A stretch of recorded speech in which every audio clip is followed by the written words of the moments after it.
অচলং প্রঙ্গুং লঙ্ঘয়তে গিরিম যৎক্ষিপাতমহং বন্দে পরমানন্দ মাধব। জয় গুরু, জয় গুরু, জয় গুরু। নিগম ঠাকুর শ্রী শ্রী নিগমানন্দ দেব চ্যানেলে নিগম পরিবারের প্রত্যেক ভক্ত শিষ্যদের জানাই আমি আমার জয় গুরু, জয় মা সম্ভাষণ।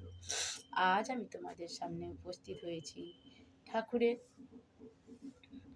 এবং ভগবানের কিছু অমৃতময় কথা এবং তার ভক্ত শিষ্যরা কি বলে গেছেন, সেই পথ নিয়ে আমরা কিভাবে হাঁটব, এই সব বার্তা নিয়ে।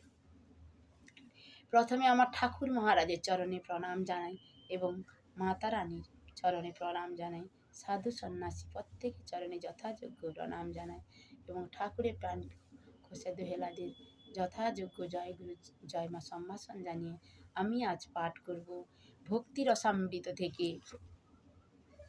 দশম অধ্যায় শ্রবণ এবং স্মরণের প্রতিক্রিয়া। আমাদের ঠাকুর অসাম্প্রদায়িক গুরু।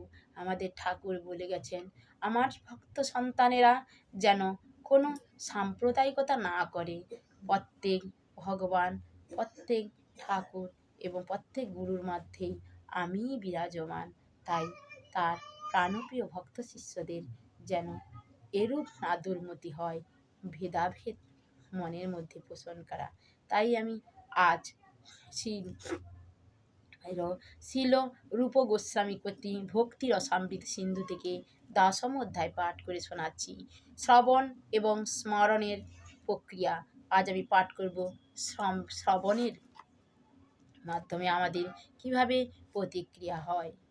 কৃষ্ণ ভাবনা বা ভগবত ভক্তির গুরু শুরু হয় শ্রবণের মাধ্যমে। সমস্ত মানুষকেই ভক্ত গোষ্ঠীতে এসে ভগবানের কথা শ্রবণ করার সুযোগ দেওয়া উচিত। ভগবত ভক্তির পথে উন্নতি সাধন করার জন্য এই শ্রবণ পদ্ধতি অত্যন্ত গুরুত্বপূর্ণ। কেউ যখন শব্দ ব্রহ্ম শ্রবণ করার জন্য তার কর্ণ বিবরণকে যুক্ত করেন, তখন তিনি শীঘ্রই পবিত্র হন এবং তার হৃদয় কলুষমুক্ত হয়। শ্রীকৃষ্ণ মহাপ্রভুও এই শ্রবণবদ্ধ জীবের হৃদয় পবিত্র করে, যার ফলে তিনি অচিরেই ভগবত ভক্তিতে যুক্ত হতে পারেন এবং ভগবত ভক্তি তত্ত্বাবিধানের সম্বন্ধে অবগত হতে সমর্থ হন।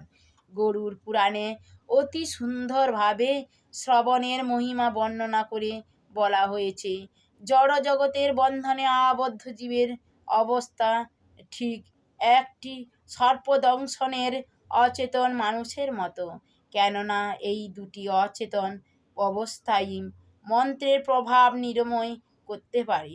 কোনো মানুষকে যখন বিষাক্ত সর্প দর্শন করে দংশন করে তখন তৎক্ষণাৎ তার মৃত্যু হয় না। প্রথমে সে অচেতনভাবে আচ্ছন্ন হয়ে থাকে। জড়জগতের বন্ধনে আবদ্ধ মানুষও নিদ্রামগ্ন, কেননা তার যথার্থ স্বরূপ, তার কর্তব্য এবং ভগ্নবদ্ধ জীবন মানে হচ্ছে মায়া সর্পের দংশনে অচেতন কৃষ্ণ ভক্তির বিহীন মৃতপ্রায় জীবন। কিন্তু এই তথাকথিত সর্পদংশনে মৃতপ্রায় মানুষদের মন্ত্র উচ্চারণের প্রভাবে পুনরুজ্জীবিত করা যায়। এই মন্ত্রবিদ্যার অনেক বিশারদ আছেন। ঠিক তেমনি মহামন্ত্র হরে কৃষ্ণ কৃষ্ণ কৃষ্ণ হরে হরে, হরে রাম রাম রাম হরে হরে শ্রবণ করানোর ফলে মৃতপ্রায় অচেতন অবস্থায় থেকে পুনরায় কৃষ্ণ ভাবনায় মগ্ন হয়ে স্বরূপে তাদের পুনর্জীবিত করা যায়।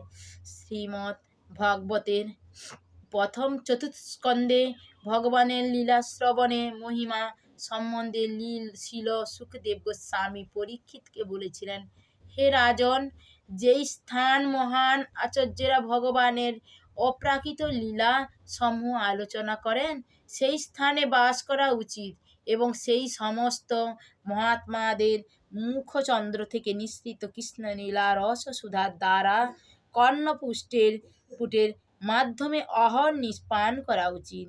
কেউ যদি ঐকান্তিক আগ্রহের সঙ্গে এইভাবে সেই প্রাকৃত শব্দ তরঙ্গ শ্রবণ করেন, তাহলে অচিরেই তিনি ক্ষুধা, তৃষ্ণা, ভয়, সুখ এবং বদ্ধ জীবনের মহাচ্ছন্ন অবস্থা থেকে অবশ্যই মুক্ত হবেন।